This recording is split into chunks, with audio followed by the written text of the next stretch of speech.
हमारे संवाददाता हिमांशु मिश्रा हमारे साथ जुड़े हैं, हम सीधे उनके पास चलते हैं। हिमांशु, सबसे पहले आपसे जानना चाहेंगे कि मुलाकात का दौर जो है वो शुरू हो गया है, बैठक शुरू हो गई है, लेकिन इस बीच केंद्र सरकार के लिए यह मसला सुलझाना कितना मुश्किल, 90 साल पुराना मसला है। लेकिन इस बार और ज्यादा परेशानी इसलिए क्योंकि नीतीश कुमार के साथ साथ पूरा विपक्ष एक स्वर में यहां पर पहुंचा है अपनी मांग को उठाते हुए, उसमें बीजेपी के नेता भी शामिल हैं।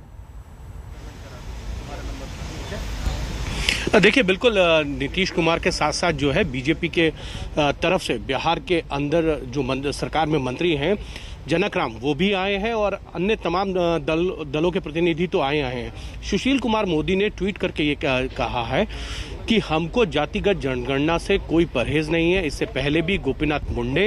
ये इस मामले को 2011 के अंदर सदन के अंदर उठा चुके हैं। गोपीनाथ मुंडे एक बड़े नेता थे बीजेपी के, और अब बीजेपी जो है वेट एंड वॉच की स्थिति में है कि बाकी राजनीतिक दलों का क्या रुख रहेगा। उसके बाद ही जो है सरकार और पार्टी ये डिसाइड करेगी कि क्या जातिगत जनगणना को कराया जाना चाहिए या नहीं किया जाना चाहिए, क्योंकि बिहार के की राजनीतिक पार्टियां जो हैं वो इसको लेकर बहुत मुखर हैं। आप याद कीजिए, मानसून सत्र के दौरान जो है जेडीयू का एक प्रतिनिधि मंडल ने प्रधानमंत्री से इस मामले पे मुलाकात के लिए समय मांगा था, लेकिन प्रधानमंत्री की तरफ से ये कहा गया था ये मामला जो है गृह मंत्रालय के अंडर आता है, इसीलिए आपको गृह मंत्री अमित शाह से मिलकर अपनी बात को रखना चाहिए और उसके बाद ही सरकार ये तय करेगी।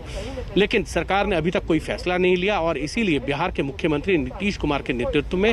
10 राजनीतिक दलों के नेता, तेजस्वी यादव भी जिसमें है, वो सभी जो है आज प्रधानमंत्री से मुलाकात कर रहे हैं, अपनी मांग को प्रधानमंत्री के सामने रख रहे हैं कि क्यों जातिगत आधार पर जो है जनगणना जरूरी है, क्योंकि 1931 से लेकर अभी तक जो है जातिगत जनगणना नहीं हुई है और ये जरूर पता चलना चाहिए किस जाति का कौन सा व्यक्ति जो है सामाजिक, आर्थिक, शैक्षणिक स्तर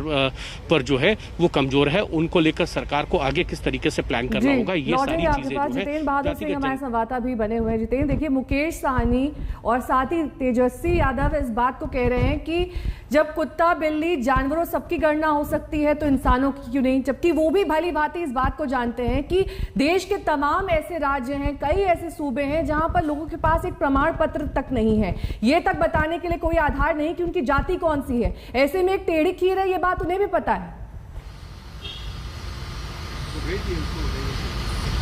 बिल्कुल नेहा, इस बात को लेकर के उनकी तरफ से ये मांग की जा रही है कि जब अलग अलग चीजों की जनगणना या जानकारी हासिल की जा रही है, जब 2021 की जनगणना हो रही है तो उसमें जाति की जानकारी क्यों हासिल नहीं की जा रही है, इस बात का सवाल उन्होंने उठाया और ये कहा है कि सरकार को इस पर कदम बढ़ाना चाहिए और इसीलिए वो लोग प्रधानमंत्री से मुलाकात कर रहे हैं। लेकिन सबसे बड़ी बात यह है कि जिस तरीके से इस पूरे मुद्दे को बिहार में जो भी राजनीतिक पार्टियां हैं उनकी तरफ से उठाया जा रहा है और ये कहा जा रहा है कि जाति आधारित जनगणना अगर होगी तो उसके आधार पर ये पता चल सकेगा कि आखिर जो जातियां अलग अलग हैं उनका विकास। बिल्कुल जितेंद्र और